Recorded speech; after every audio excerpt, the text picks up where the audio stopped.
Assalamualaikum warahmatullahi wabarakatuh. Halo, selamat pagi anak-anak. Gimana kabarnya hari ini? Sehat semua kan ya? Udah pada sarapan belum? Udah? Oh, ada yang sudah, ada yang belum. Oke, nggak apa-apa. Tapi tetap semangat kan hari ini buat belajar? Semangat ya.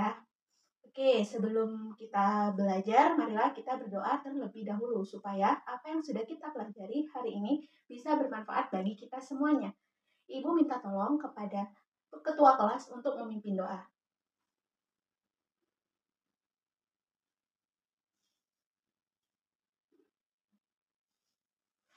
Amin. Ibu absen dulu ya. Apa ada yang tidak masuk hari ini? Oh, masuk semua kan ya? Bagus, dipertahankan ya. Ada yang masih ingat gak? Minggu kemarin kita sudah belajar tentang apa? Yang bisa boleh angkat tangan. Oh iya, Mbak Karina, silahkan. Bagus. Jadi, minggu kemarin kita sudah belajar tentang unsur-unsur aljabar. Di mana di dalam unsur-unsur aljabar itu ada beberapa macam kan ya. Nah, sebelum Ibu bahas lagi tentang unsur-unsur aljabar, Ibu mau tanya lagi. Ada yang masih ingat nggak? Apa pengertian dari aljabar? Ada yang masih ingat? Oke, silakan, Mbak Rina. Oke, bisa beri tepuk tangan dulu buat Mbak Rina. Jadi Mbak Rina sudah menyebutkan bahwa pengertian dari aljabar adalah suatu bentuk yang terdiri dari beberapa suku, yaitu ada variabel dan konstanta yang dihubungkan dengan operasi hitung. Nah, Ibu butuh satu jawaban lagi. Ada yang bisa? Oke, silakan, Mbak Rani.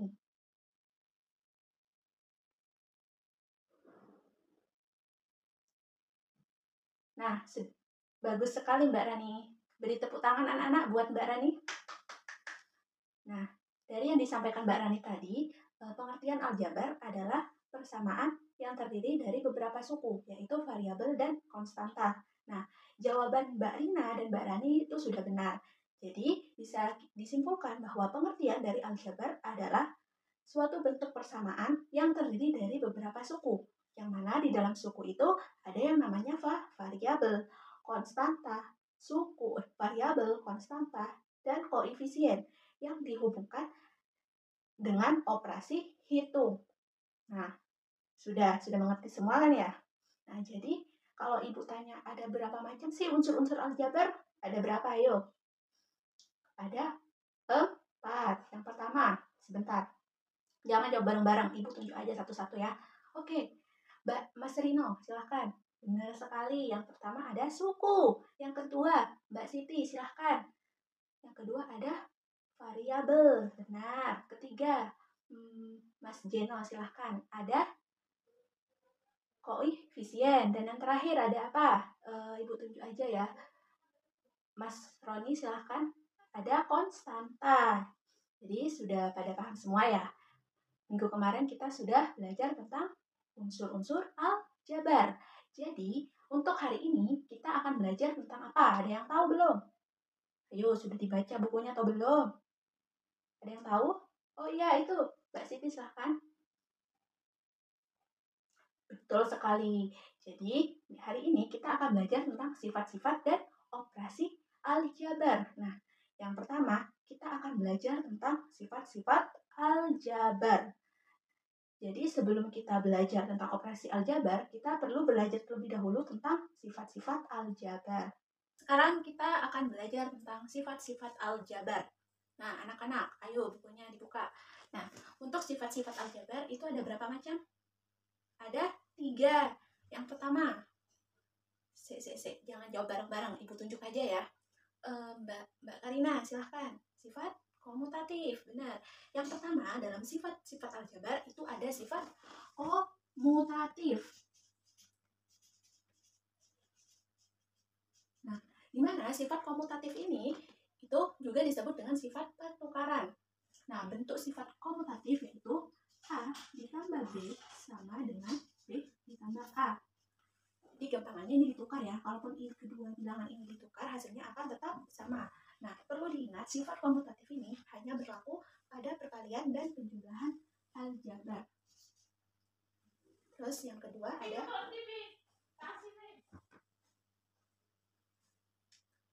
yang kedua ada apa? Ibu tunjuk lagi ya, ada itu yang di belakang. Mas Reno, silahkan. Ya benar. Yang kedua ada yang namanya sifat asosiatif.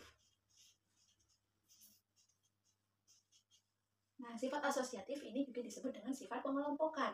Jadi akan ada 3 bilangan yang dikelompokkan dan biasanya 2 dari bilangan itu kita kasih tanda kurung. Bentuknya itu dalam kurung A tambah B ditambah C sama dengan A ditambah dalam kurung B ditambah C.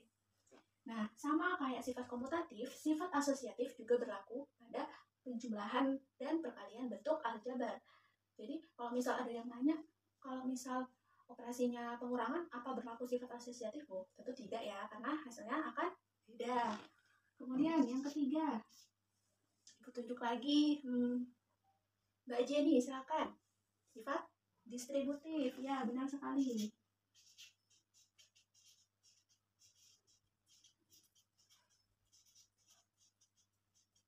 Nah, sifat distributif. Nah, ada sifat distributif itu menggunakan 2 operasi.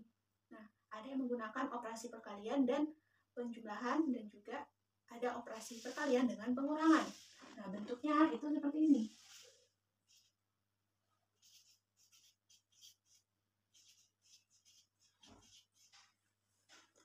Akan ada 2 ya.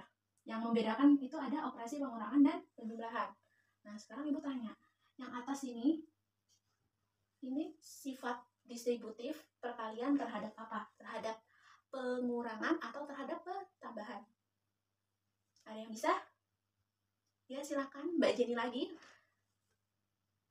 Betul sekali Mbak Jenny. Jadi ini yang di atas ini adalah sifat distributif terhadap perkalian terhadap pengurangan. Ini loh, tinggal kita lihat di sini kan ada operasi pengurangan. Berarti sifat distributif perkalian terhadap pengurangan. Berarti yang di bawah apa? Yang di bawah sifat distributif perkalian terhadap penjumlahan. Jadi ini ya yang membedakan anak-anak operasinya. Di sini ada pengurangan, di sini ada penjumlahan. Nah, sampai di sini apa sudah paham tentang sifat-sifat aljabar? Sudah paham dong? Paham semua kan ya? Bagus. Nah, untuk selanjutnya apakah bisa Ibu lanjut ke operasi aljabar? Bisa? Oke, kita lanjut ya. Oke, kita akan belajar tentang operasi aljabar. Nah, operasi pada aljabar itu sama kayak operasi pada bilangan bulat. Nah, jadi ada berapa macam operasi pada aljabar? Ada yang bisa? Ayo, yang bisa angkat tangan. Oke, Mbak Rani, silahkan. Bagus sekali Mbak Rani. Jadi, operasi pada aljabar itu ada 4. Yang pertama, ada operasi penjumlahan. Kedua, pengurangan. Ketiga, perkalian. Dan yang keempat, pembagian. Nah, di sini Ibu langsung ke contoh soal ya. Di sini Ibu punya contoh soal penjumlahan aljabar. Ditambah dengan 2x dikurangi 1 dan 2x kuadrat dikurangi 4. Nah, untuk penyelesaiannya untuk jadi gini, untuk penjumlahan aljabar, baik itu penjumlahan aljabar ataupun pengurangan aljabar, kita perlu operasikan dengan suku-suku yang sejenis. Berarti suku-suku sejenisnya itu 3x kuadrat kita tambahkan dengan 2x kuadrat. Kemudian ditambah dengan 2x dikurangi 1 dikurangi 4. Nah, sampai sini ada yang mau ditanyakan? Apa ada yang nggak paham? Bisa ditanya. Oh, iya Mbak Siti, silakan. Bagus pertanyaan Mbak Siti. Jadi, kenapa sih Bu harus suku sejenis? Nah, kalau misal kita jumlahkan, kita operasikan dengan suku yang nggak sejenis, itu nggak akan bisa. Nggak akan, kalaupun dijumlah ya nggak akan bisa, tetap hasilnya apa ya? Jadi gini, kalau kita ingin jumlah kan sejenis ya, kan E kuadrat dengan E kuadrat. Jadi ini bisa kita jumlahkan. Tapi kalau kita jumlahkan 2E kuadrat dengan negatif 1, itu kan nggak ada bilangan, nggak dihasilkan satu suku kan. Pasti ya tetap 2E kuadrat dikurangi 1 ya tetap dihasilkan 2 suku, yaitu 2E kuadrat dikurangi 1. Jadi oleh karena itu dalam penjumlahan aljabar maupun pengulangan aljabar, kita perlu pisahkan suku-suku yang sejenis, kita operasikan terlebih dahulu. Baru setelah itu suku-suku yang lain tinggal kita tuliskan kembali. Jadi akan membentuk sebuah aljabar yang baru. Nah, sampai sini paham Mbak Siti? Nah, paham ya? Oke. Jadi perlu diingat kalau pada penjumlahan baik aljabar maupun pengurangan aljabar itu kita operasikan dulu suku-suku yang sejenis.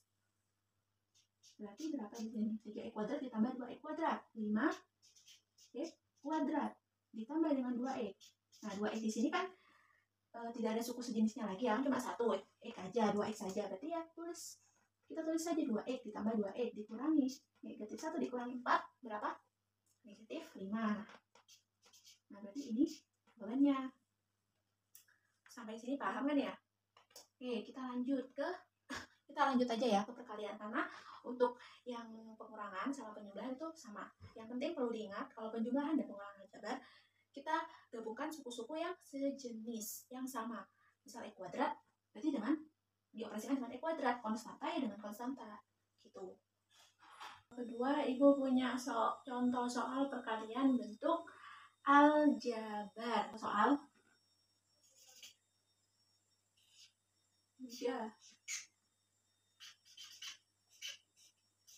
3X min 4 dikali dengan 2X min 1. Nah, untuk pengerjaannya itu kita pakai perkalian pelangi.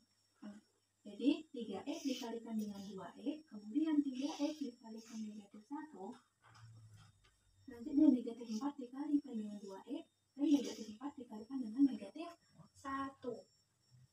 Berarti berapa anak-anak? Jadi 3X dikali dengan 2X. Kemudian 3X dikali dengan negatif 1. Tambah 3X kali negatif 1. Ditambah negatif 4 dikali 2X. Kemudian tambah negatif 4 dikali negatif 1. Berarti berapa? 3X dikali 2X berapa? 5. Ayo yang benar berapa? 3 kali 2 berapa? 6. X kali X. X kuadrat, betul. 3X dikali negatif 1. Ini bilangannya kita kalikan. 3 kali negatif 1, negatif 3. Terus X-nya tinggal ngikut. Negatif 3X. Ditambah negatif 4X dikali 2X. Sama kayak yang tadi, kita kalikan dulu negatif 4 dengan 2. Berapa? Negatif 8. X-nya tinggal ikut di belakang. Nah, kemudian negatif 4 dikali negatif 1. Negatif kali negatif berapa? Oh, positif. Berarti positif 4. Nah, dari bentuk ini masih bisa kita sederhanakan atau tidak? Bisa, masih bisa. Karena apa? Karena ada yang sejenis. Nah, ada yang bisa bantu Ibu? Enggak, ini kalau disederhanakan jadi berapa? Ada yang bisa? Bisa angkat tangan. Satu aja, Ibu minta satu anak. Nggak usah maju, tapi sebutin aja. Oke, Mbak Mawar, silakan. Berapa? 6X kuadrat dikurangi 11X ditambah 4. Nah, ini Ibu mau tanya sama Mbak Mawar, ini kenapa kok bisa negatif 11X? Betul sekali Mbak Mawar, karena di sini kan ada suku yang sejenis X sama X, jadi kita operasikan yang sejenis. Berarti negatif 3X dikurangi 8X, berarti negatif 11X. 4-nya tinggal ngikut, ditambah 4. Jadi jawabannya 6X kuadrat dikurangi 11X ditambah dengan 4. Sampai sini ada yang mau ditanyakan? Sudah paham semua? Paham? Paham kan ya? Oke, karena waktu pembelajaran sudah mau habis, jadi ada yang bisa menyimpulkan gak barusan kita sudah belajar tentang apa aja sih? Satu aja, Ibu minta satu orang. Ada yang bisa? Ayo, ayo. Yang bisa boleh angkat tangan. Gak ada yang mau jawab? Oke, karena gak ada yang mau jawab, Ibu tunjuk aja. Ibu pilih Mbak Lisa, silakan.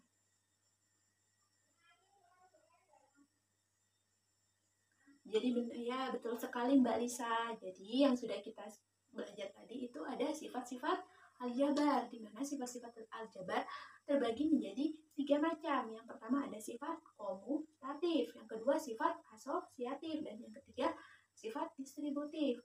Nah, selanjutnya kita juga belajar tentang operasi aljabar. Ada 4 macam. Yang pertama penjumlahan, yang kedua pengurangan. Di mana penjumlahan dan pengurangan ini untuk pengoperasiannya itu kan sama ya. Kita gabungkan dulu suku-suku yang sejenis. Yang kedua ada perkalian bentuk aljabar, dan yang ketiga dan yang keempat ada pembagian bentuk aljabar. Nah, berarti sudah paham semua kan ya? Paham? Dari yang sudah Ibu jelaskan dari awal sampai terakhir sudah paham semua kan? Bagus.